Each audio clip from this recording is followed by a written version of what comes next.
We look at the self, we see that the self is what's contained inside of the me, the myself, and the I. Me, myself, and I.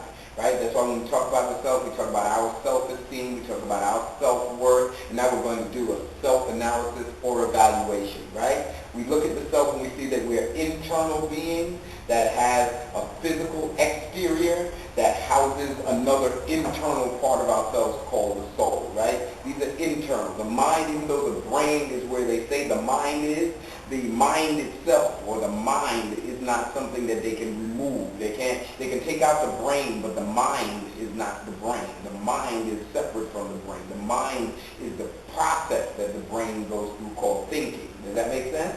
Right? So as we look at ourselves, we are very deep, aren't we?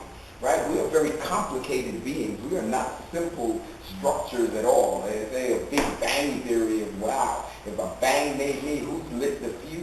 Somebody has to be in charge of creating this intricate thing that is me. That is me. And as we, especially, I'm glad that this is a room full of men, it's all men here, you know, we have a specific responsibility to our communities and to ourselves to identify the male and identify our position and to identify our strengths, our weaknesses, and our opportunities and our threats. And that's what we're going to go through today. We're going to do something called SWOT, right? SWOT.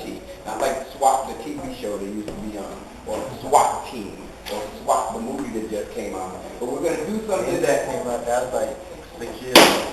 6 years ago now. 4 years ago. This is when you